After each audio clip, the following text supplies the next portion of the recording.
Hola, hola, ¿cómo les va? Hoy acompaño al doctor en salud colectiva Hugo Spinelli.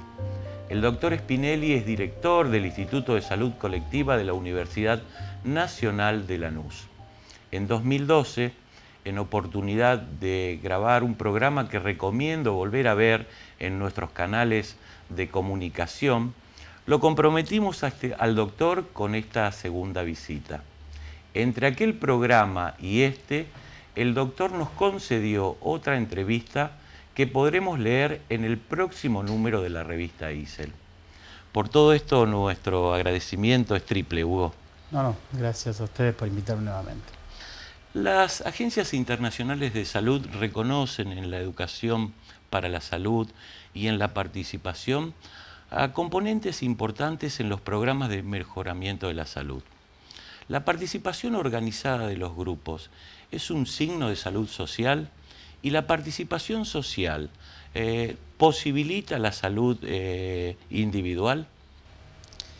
A ver, son dos dimensiones diferentes. Una es tomar el tema de la participación en abstracto y otro es cómo los organismos internacionales trataron de impulsarlos. Es indudable que la participación como concepto puro de acción de los individuos, de los colectivos, es un acto de salud. Yo lo que voy a estar trabajando es corriéndome de esta cuestión de salud hacia el concepto de ciudadanía. Es decir, creo que la participación es un ejercicio de los derechos ciudadanos y eso indudablemente que va a tener que ver con la salud del individuo, ¿no?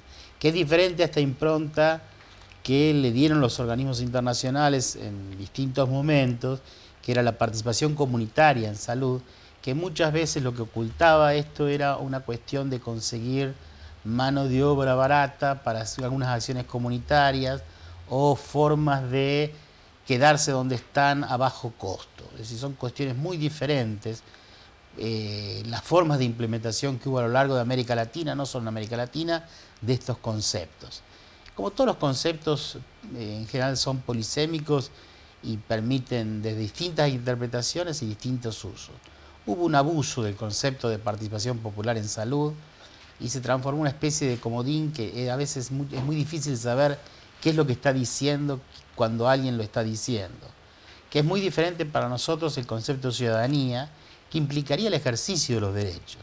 Y entonces yo como ciudadano elijo si quiero participar en salud, en deportes, en justicia, o no quiero participar porque no me interesa o por lo que sea. Pero es decir, si uno lo piensa racionalmente o cartesianamente, uno no tiene capacidades para participar en todas las dimensiones que brinda la sociedad.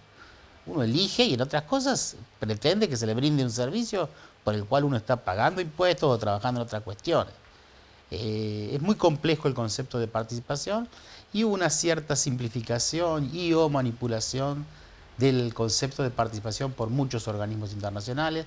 Hay mucho escrito en América Latina sobre eso, de gran valor teórico. Retomando un poco tus conceptos, digo que el ideal liberal, eso es una sociedad fuerte y participativa.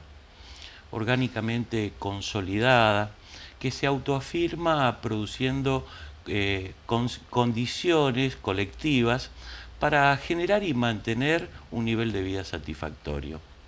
Desde el punto de vista de la salud, ¿qué distancia estamos o a qué distancia estamos de ese ideal los argentinos? A ver, la trampa que tenemos es que cuando nosotros decimos salud, en general estamos pensando de enfermedad, estamos pensando en la cuestión médica. Correcto. Y la salud no tiene nada que ver con la medicina. La salud tiene que ver con el transporte, con la arquitectura, con el trabajo, con el medio ambiente, con la calidad del aire que respiramos, de los alimentos que comemos. Así que tiene que ver con cuestiones, ahí está el concepto de salud. Indudablemente que en ese concepto de salud tiene mucho que ver entonces con una sociedad, cómo se articula, cuáles son los niveles de colaboración, de desigualdad que acepta o no acepta. Es decir, fundamentalmente ahí sí yo puedo hablar de salud. Si no, me meto dentro del sector, lo que se llama mal llamado sector salud, que es el campo biomédico, ahí generalmente lo que domina es una acción reparadora de la enfermedad. Pero lo que nos mantiene sanos mentalmente o físicamente son las otras dimensiones de la sociedad. Y en la medida que tengamos una sociedad que se articule, que se preocupe por el otro, que eleve conceptos de solidaridad, vamos a tener una sociedad sana. Pero que no está, la trampa es pensar que los médicos u otras profesiones son los que producen salud. No tiene nada que ver con eso. ¿Me equivoco si digo que esto que acabas de decir se vincula con lo que comúnmente conocemos como prevención? Y a veces sí, porque lo que está en discusión acá es la cuestión de lo individual y lo colectivo. Es decir, muchas cuestiones se orientan a lo individual, a veces en lo que se dio en llamar la culpabilización de la víctima, y que es diferente a dimensiones colectivas que me posibilitan. Hay dos conceptos que se utilizan también, que son el tema que son orientadores en esta discusión. La idea de riesgo, que aparece como un atributo individual, como una disposición individual, o el concepto de vulnerabilidad, que me habla de la ausencia de algunos derechos que me hacen vulnerable a. Y eso explica claramente las desigualdades en las formas de enfermar y morir de la gente. Nosotros en la universidad hemos terminado hace poco tiempo un atlas sobre la mortalidad en la ciudad de Buenos Aires, de varios años de la mortalidad por jurisdicción electoral, y es muy interesante y muy significativo lo que estoy diciendo. La avenida Rivadavia actúa como un parte de agua, es decir, ¿de qué lado de Rivadavia estoy? Si estoy de Rivadavia para el noreste o si estoy de Rivadavia para el suroeste. Es decir, tengo posibilidades de morirme totalmente diferentes.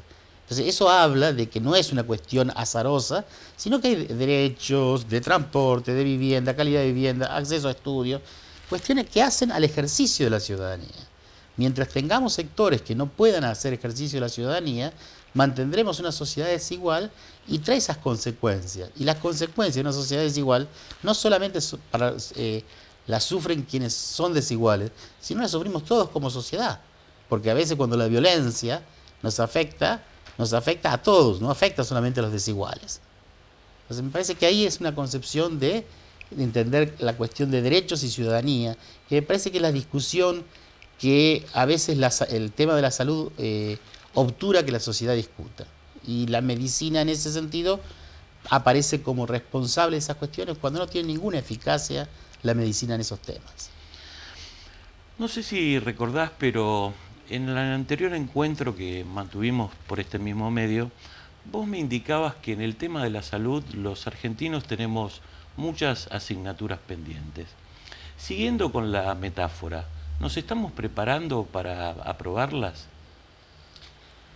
Creo que el sector salud sigue siendo muy complejo, no solamente en Argentina, sino en el mundo en general. Es decir, está estructurado de una manera que se hace muy difícil pensar a futuro, quizás trascienda nuestras vidas, en la viabilidad. Yo uso la metáfora de la película de Thelma y Louise al final, cuando las dos muchachas aceleran el auto y se lanzan contra el cañón del Colorado, ¿no? Es decir, me parece que el sistema de salud va en esa dirección, porque es un gasto que no se puede contener, porque, es decir, todos juegan un juego sabiendo que no es posible sostenerlo, pero lo negamos en vez de reformularlo. Lo que pasa es que hay muchísimos, creo que lo dijimos la vez pasada, estamos hablando de un 10% del Producto Bruto Interno, estamos hablando de un 4% de la población económicamente activa, y eso genera una complejidad de actores, de ramas, de trama de intereses muy difícil. Fíjense que Estados Unidos, tanto Bill Clinton como Obama intentaron hacer reformas de salud y no pudieron. Cuando Estados Unidos tiene un sistema de salud totalmente privatizado, totalmente desigual, que tiene más de 50 millones de personas totalmente aislados de cualquier posibilidad de tener alguna cobertura de salud cuando están enfermos. Estas son las cuestiones que creo que la sociedad, no solamente argentina, sino el universo, tiene como cuestiones pendientes. Tenemos cosas muy de profundas desigualdades. Tenemos, por ejemplo, uno puede ver en una revista de una línea, sube un avión y observar que las principales publicidades son de prestaciones médicas de altísima complejidad que van hasta la posibilidad de implantar un diamante para que la sonrisa brille, y tenemos gente que se está muriendo de tuberculosis en la Argentina, o de leishmaniasis, o de Chagas, o de sífilis congénita.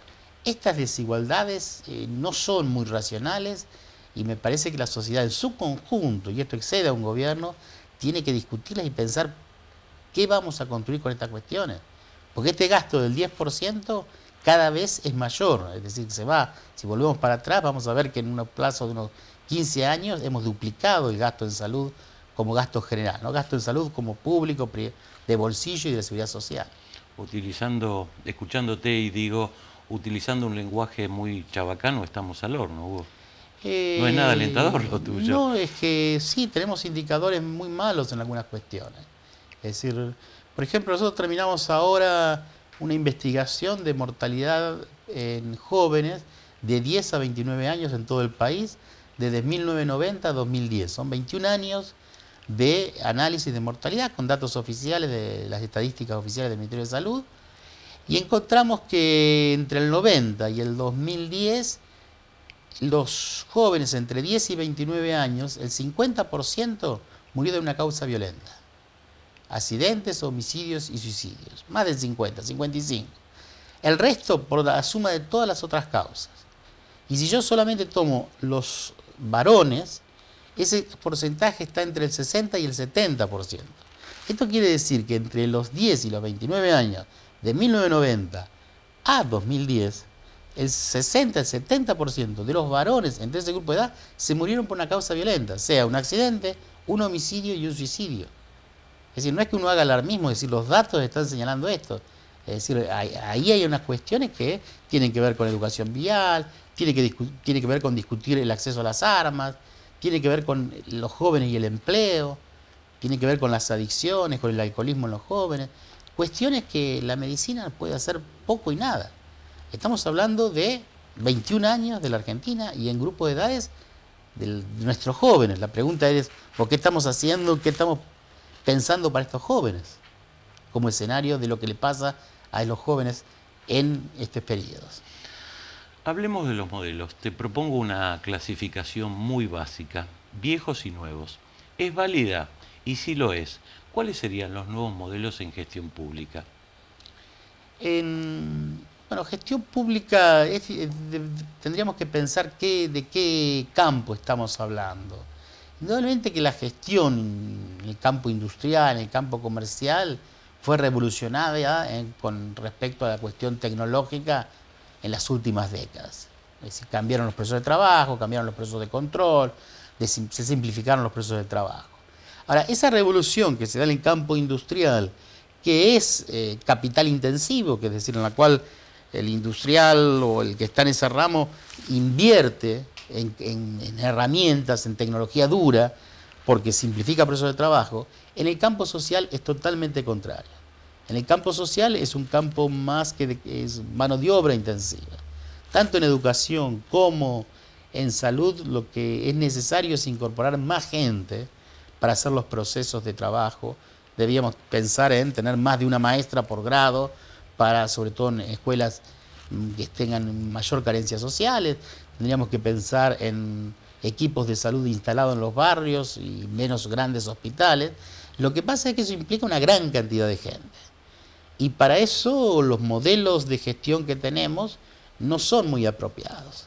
Si uno habla con alguna persona que ha estado en la gestión pública de las áreas sociales a nivel nacional, provincial o municipal, realmente van a relatar como un trabajo muy problemático que les produjo una gran erosión física, afectiva, que no existen modelos claros. Es decir, que mientras la industria o el comercio simplificó sus procesos, estas organizaciones se complejizaron.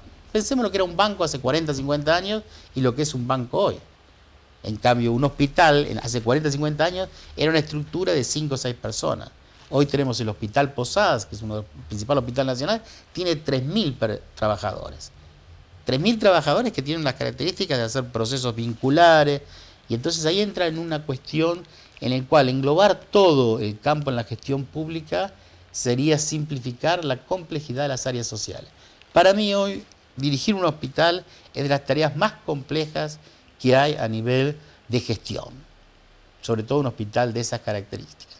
Y esto se vio claramente en los 90. En los 90 los procesos de reforma afirmaban que los médicos éramos muy malos administradores, lo cual es cierto, y entonces encontraron que la solución era traer administradores de empresas.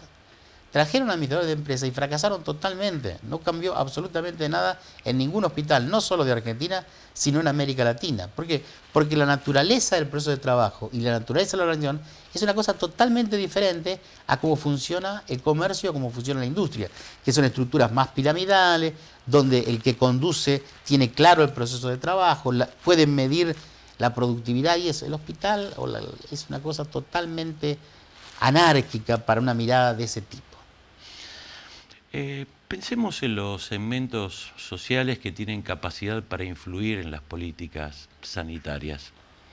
¿Asientan exclusivamente esta capacidad en la condición económica y social privilegiada que tienen, o también en la menor asimetría con profesionales y expertos?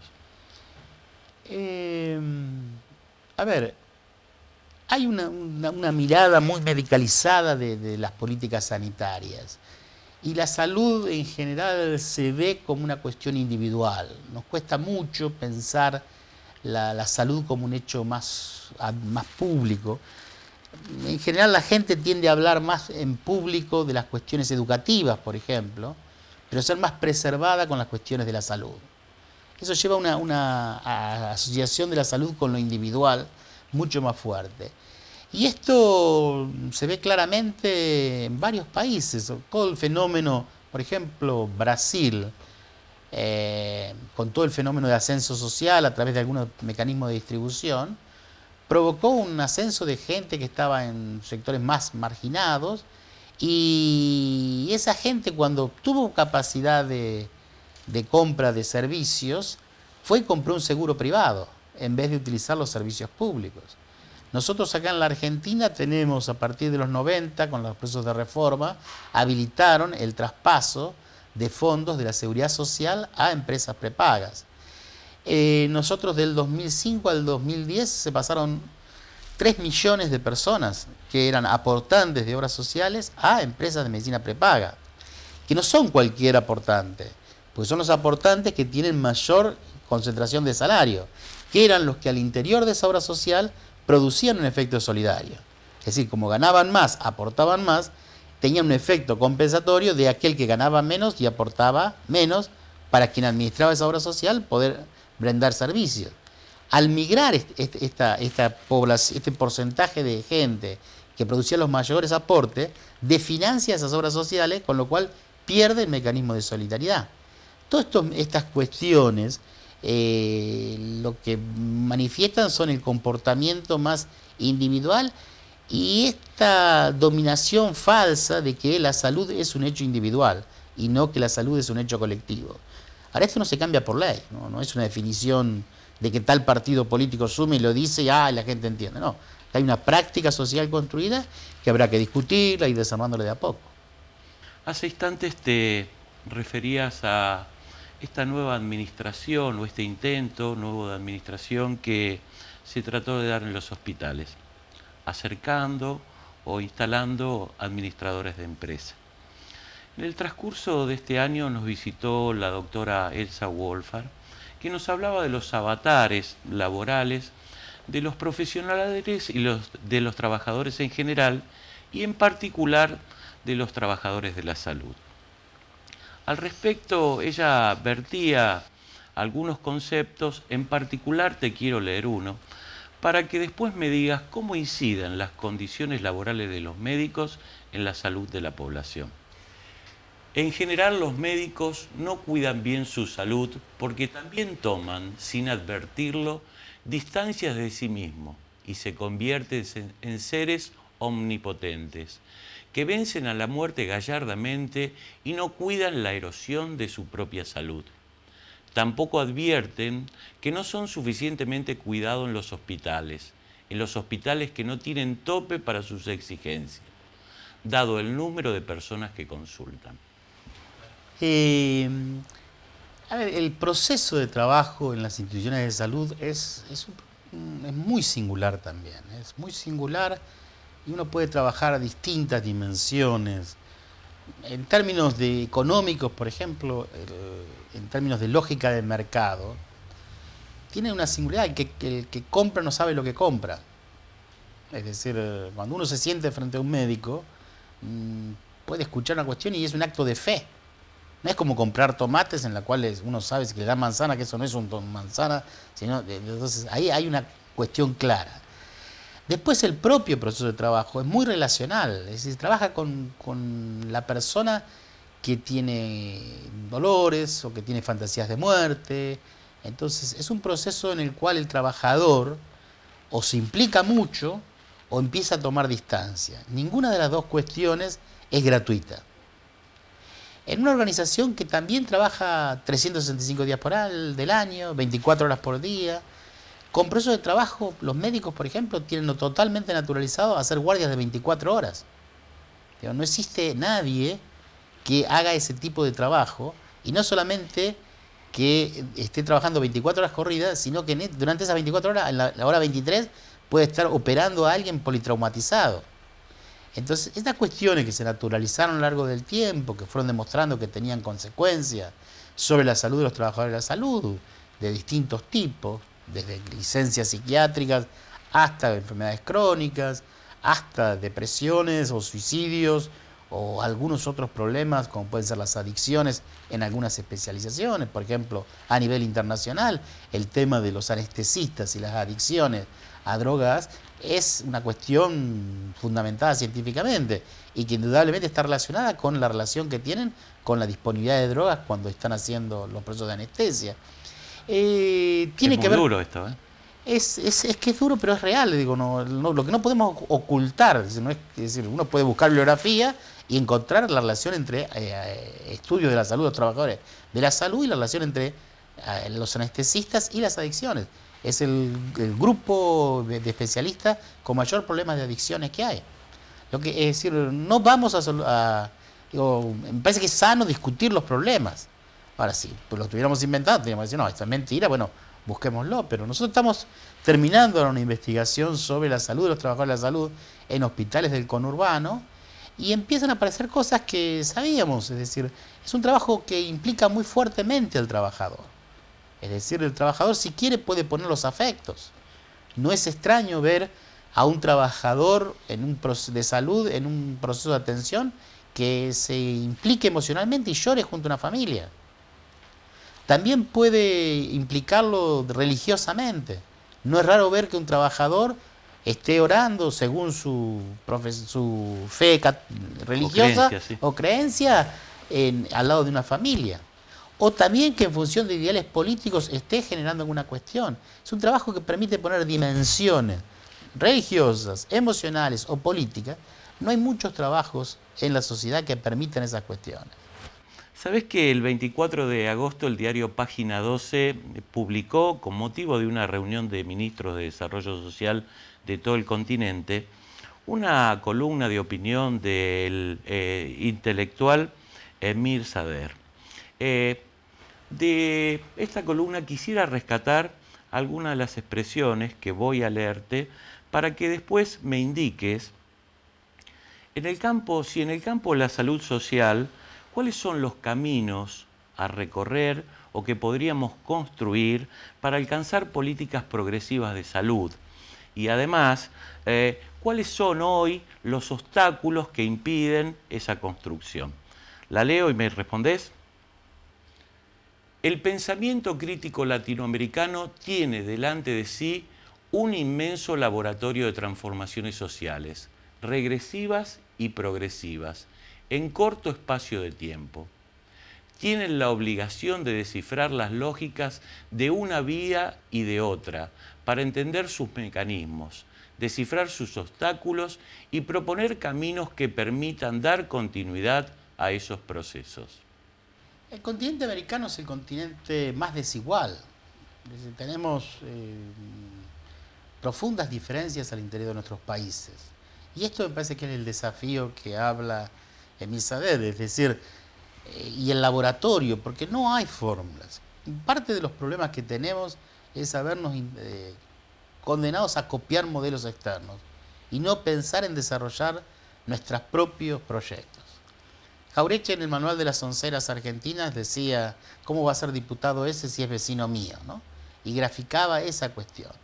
Creo que lo que está señalando es atrevernos a trabajar cuestiones que hay que crearlas y hay que pensarlas y que no están claramente.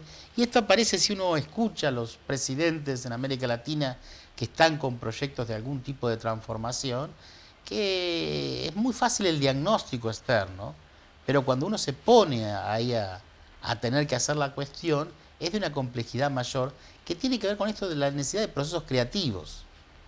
En términos futbolísticos, diría, desde la platea, yo no erro ningún penal, porque sé a dónde hay que patearlo. Ahora, pero puesto en la cancha de fútbol es otra la cuestión. Gobernar es de una complejidad terrible. Es decir, el proceso de gobernar en nuestras sociedades es algo muy, muy fuerte. Hay textos señeros, nosotros de la universidad editamos un libro de Carlos Matus que se llama Adiós, señor presidente, donde Matus hace una reflexión de su experiencia en el gobierno de Salvador Allende, muy autocrítico, de lo que ellos imaginaron que era gobernar y lo que realmente resulta gobernar.